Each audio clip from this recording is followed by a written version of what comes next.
Konsumsi obat diabetes setiap hari itu berbahaya. Benarkah statement itu? Saya, Dr. Brilian Van Vitov SR, dokter spesialis penyakit dalam Rumah Sakit Umum Dr. Muardi. Simak kata doktermu sampai akhir.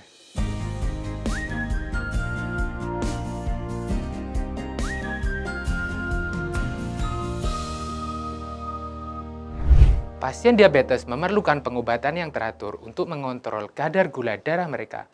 Pengobatan yang diresepkan oleh dokter dapat berupa obat-obatan oral atau insulin untuk mengendalikan kadar gula darah. Terdapat mitos seperti ini.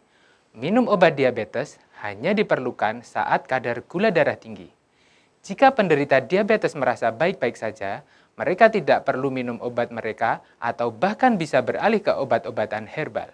Kondisi ini justru membuat pasien diabetes berpotensi mengalami masalah jantung, kerusakan saraf, gangguan penglihatan, bahkan komplikasi diabetes yang lain. Jika seseorang dengan diabetes tidak minum obat secara teratur, dapat timbul beberapa resiko terkait kesehatan. Bahaya dari ketidakpatuhan dalam minum obat antara lain. 1. Ketidakstabilan kondisi kesehatan.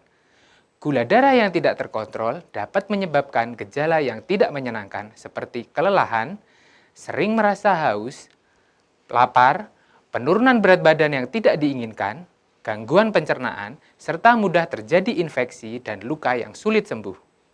2. Kontrol gula darah yang buruk. Kadar gula darah yang tidak terkontrol dapat menyebabkan komplikasi jangka panjang, seperti kerusakan pada mata, ginjal, saraf, dan jantung.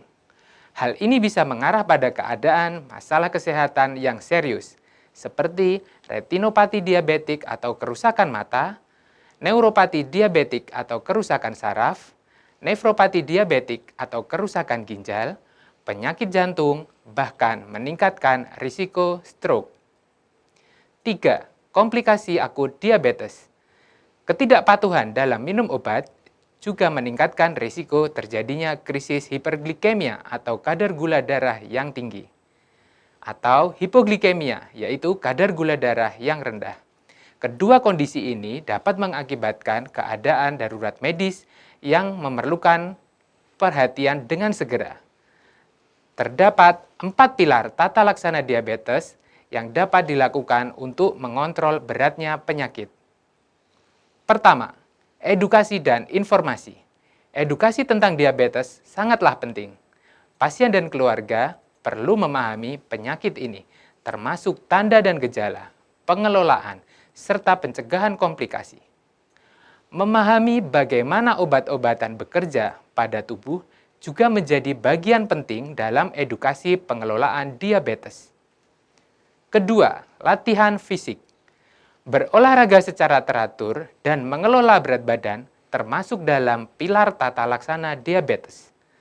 Banyak penelitian telah menyebutkan bahwa olahraga secara teratur dapat meningkatkan sensitivitas insulin, sehingga kadar gula darah pasien diabetes akan mudah terkontrol.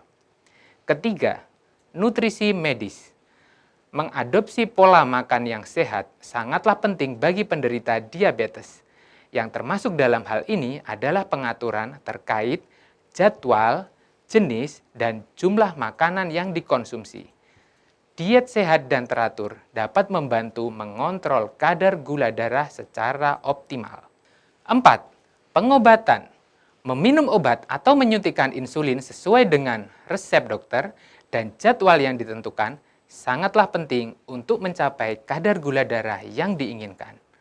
Bahkan jika seseorang sudah merasa sehat atau kadar gula darah sudah stabil, tidak disarankan untuk menghentikan atau mengurangi dosis obat tanpa berkonsultasi terlebih dahulu dengan dokter. Jadi, minum obat diabetes atau menyuntikkan insulin setiap hari sesuai anjuran dokter tidak berbahaya. Justru, ketidakpatuhan dalam minum obat secara teratur dapat mengganggu pengendalian diabetes dan hal ini akan mempercepat timbulnya komplikasi yang serius. Oleh karena itu, penting untuk mengikuti instruksi dokter, termasuk dalam hal penggunaan obat-obatan agar kondisi diabetes bisa terkontrol dan risiko terhadap komplikasi dapat diminimalkan. Jika ada kesulitan dalam menjalankan regimen pengobatan, sebaiknya diskusikan dengan dokter untuk mencari solusi yang tepat. Semoga informasi ini bermanfaat bagi Sobat Muwardi semua. Jangan lupa subscribe YouTube channel RSUD Dr. Muwardi dan nyalakan tombol lonceng supaya Sobat Muwardi tidak ketinggalan info-info terkini dari pakar-pakar yang berkompeten di bidang kesehatan. Semoga sehat selalu.